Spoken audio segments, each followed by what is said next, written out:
What a team, what a brilliant night of celebration, and what great memories for all Chelsea fans. It was an extraordinary effort from that team from the very first kick of that season that led them to win in outstanding fashion. 12 points clear of Arsenal, 95 points, up from 79 was their tally the season before.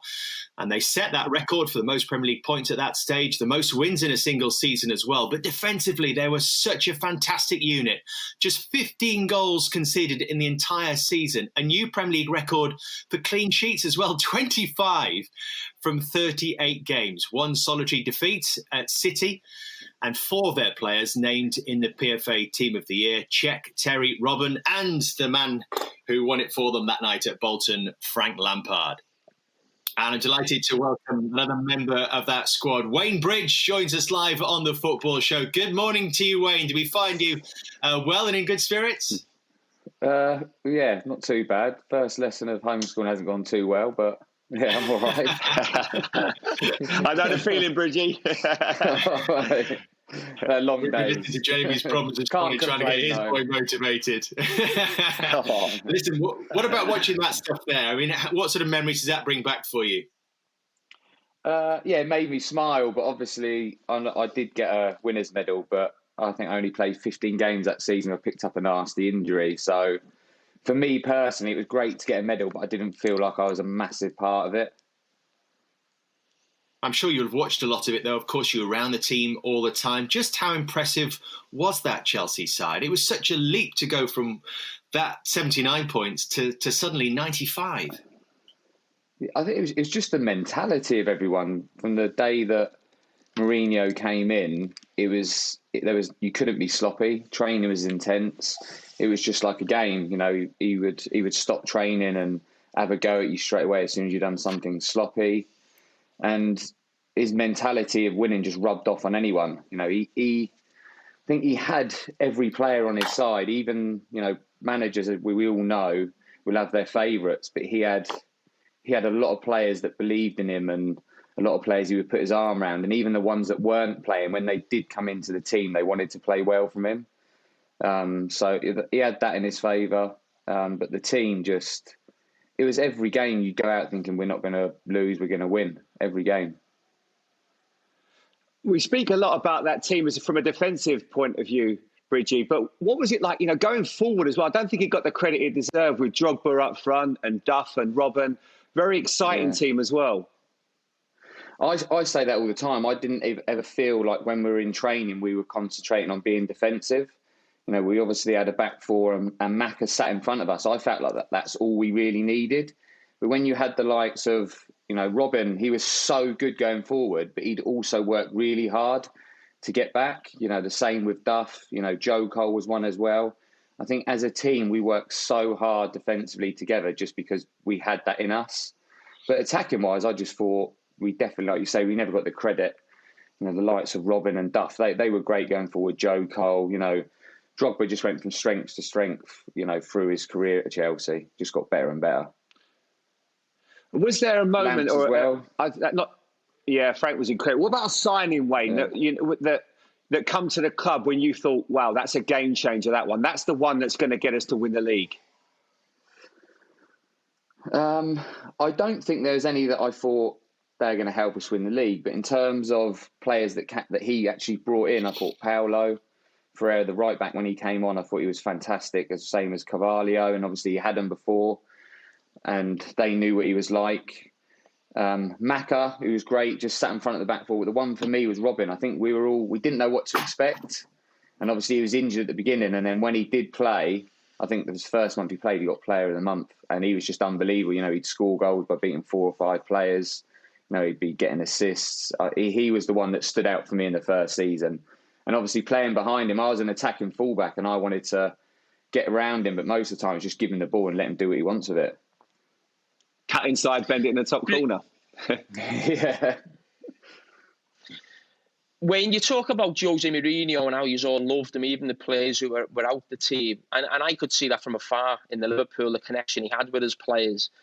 That's something he's now criticised for in his last job at Manchester United and his job maybe now at Tottenham. Do you think José's changed or players have changed?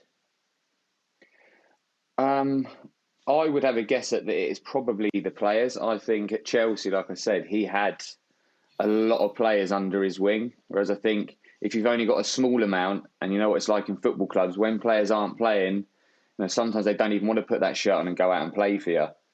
So I think definitely at Chelsea, he had a lot of the players under his wing. And he was really good for doing everything he could for the team. So the team had everything that they wanted, everything that they needed. Now, I went through a spell with him that I was starting, and then all of a sudden I was out of the team. And I did work hard to get back into the team, and I did turn the corner with him. I definitely had a lot of ups and downs with him, but there's definitely players that we all know in football that as soon as they're out of the team, their head's gone and they just don't want to play for the manager no more. And I think sometimes how it's gone from of late at the last few clubs, it looks a little bit like that. Could you give us any insight into what Jose actually asks of a fullback? Because when we watch his games, we analyse them, we talk about, does he like his fullbacks flying forward? Does he like fullbacks just to support, as you mentioned there, behind Robin? What is the real instructions for to a fullback in a Jose team? Just do the opposite of what I did, I think.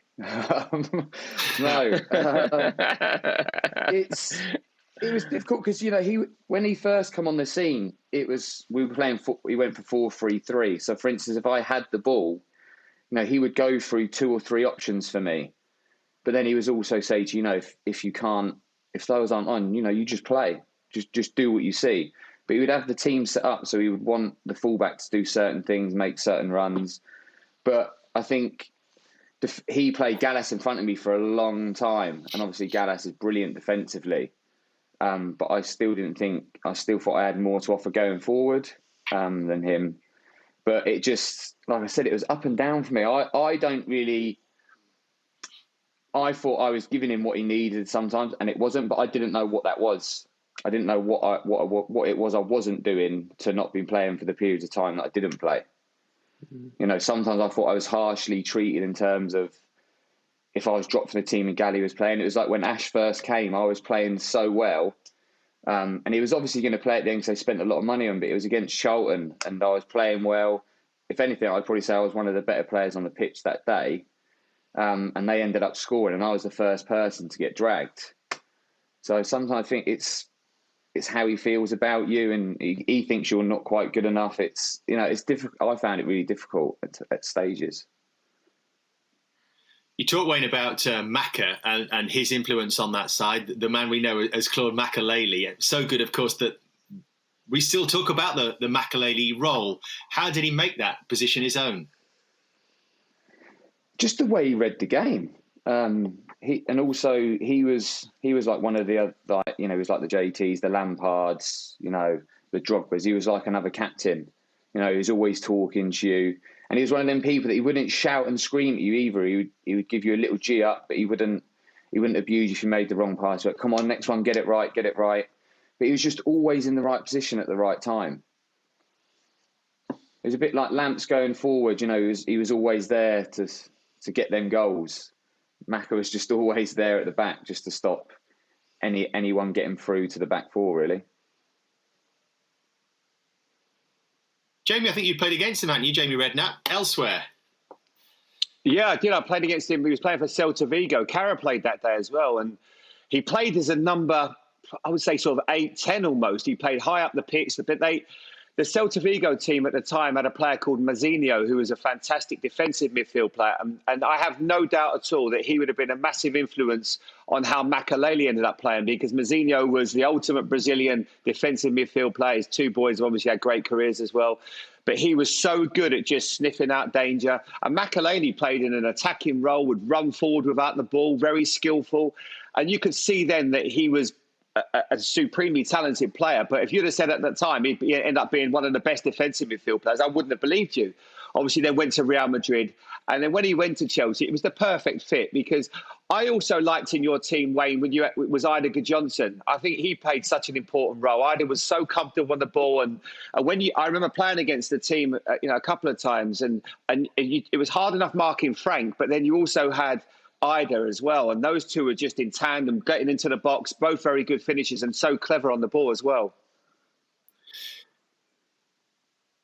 Yeah, Ida was, Jamie, he was one of them players that I kind of, not that he's an Iniesta, but when I watch Iniesta, it's like, well, whatever players he's got around him, he can move to a direction where you just can't get the ball of him. I'd had that in his locker as well.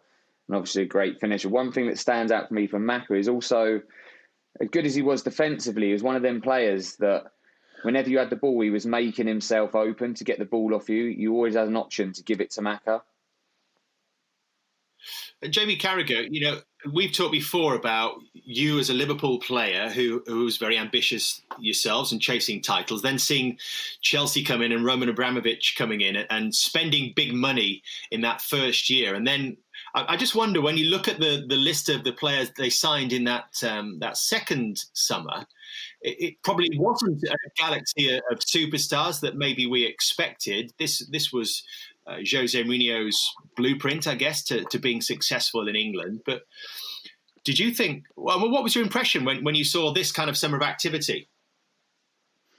Well, it wasn't just this summer; it was the summer before. I don't think we should forget the impact of some of the signings Ranieri made also, and not all of these signings worked. You look at Kesman, Thiago, not really. Ferreira did well in that first season, but there's some huge players there in Drogba, Carvalho, and Robben, who I think had been signed before Jose got there along with Cech. So it was obviously Chelsea were going to be right at the forefront of scouting and looking for players all over the world. And for those first two summers, I just remember we'd be in pre-season at Liverpool and you'd come in for lunch and you'd sit down, you'd have Sky Sports News on, it'd just be breaking news. Chelsea have signed someone else. Chelsea have signed someone else. And it almost became like a running joke every day we come in. So who've Chelsea signed today?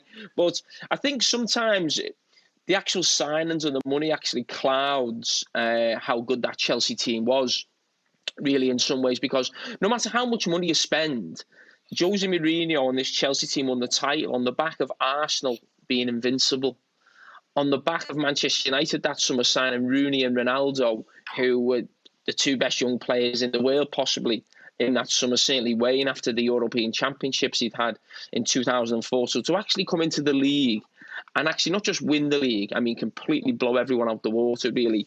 I don't think it's given enough credit in terms of the actual job Jose did. Yes, he spent money, but not been in the Premier League before as a manager.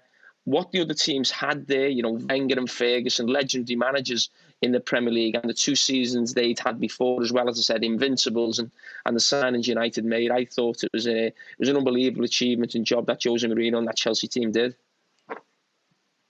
What would you say on that, Wayne? It was amazing. I think everyone felt it that season. Like I said, you literally go out, and even if we went a goal behind, we always thought we were going to win. It's just how he got that winning mentality. I know he brought some players in, but there was a lot of players that were from before. That winning mentality, it was unbelievable, really. But like I said, training.